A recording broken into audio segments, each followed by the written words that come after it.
E non faltou de nada. O Polideportivo de San Román de Cervantes acolleu por 6º ano consecutivo o seu encontro de artesanía, unha cita consolidada onde os oficios tradicionais, ademais dos produtos autóctonos, foron os auténticos protagonistas e, por suposto, os veciños. Un encontro, nos encontramos todos, xente que está todo ano e se encontra hoxe aquí, que se non fora isto, non haberá habido. E así un encontro entre familiares, amigos, veciños, é o máis nas festas estas das aldeas, é o máis natural, os encontros, sí, a relación. E cun obxectivo moi importante, defender o ensino na montaña. Empezamos a hacerla en el año 2012 como una medida reivindicativa para luchar por los colegios de la montaña y contra los recortes en educación.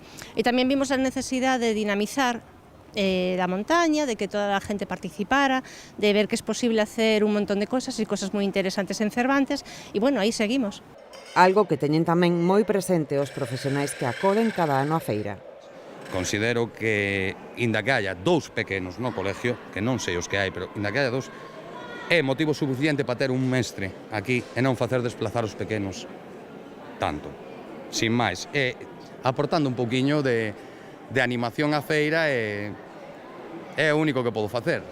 E ensinar os seus coñecementos a alumnos avantaxados que seguen ao pé da letra as súas indicacións. Que faga forza con esta mau e que pegue a gusto con isto.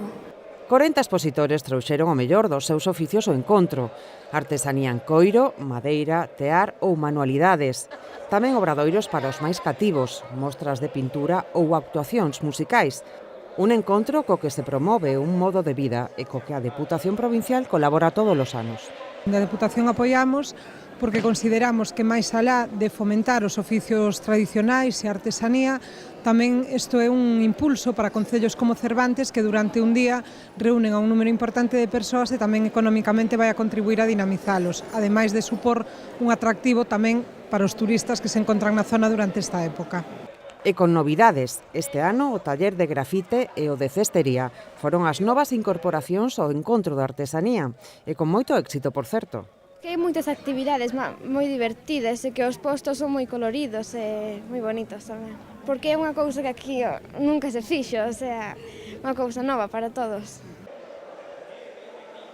Que me encanta a cestería. Eu xa fixera un cursiño fai anos, e agora pero fixera o de bimbio, non desto.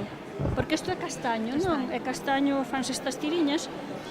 Isto é novo para min, pero encántame facer os cestiños estos. Despois encántame ir ás setas tamén, Eu, os cogomelos é unha cousa que me priva. E no outono, os cestos e os cogomelos sempre van unidos. Embutidos de navia, queixos de becerreá, sobremesas, mel e incluso cervexa artesá de castaña da zona.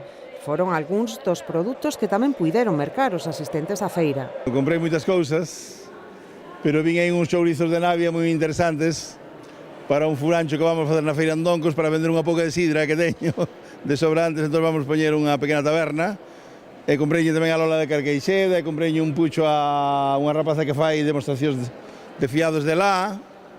Un pouquiño así para levar un recordo desta feira que é sempre moi interesante e que hai cousas moi orixinais. E como a fin de festa, música e polvo, algo que nunha feira que se prece non pode faltar.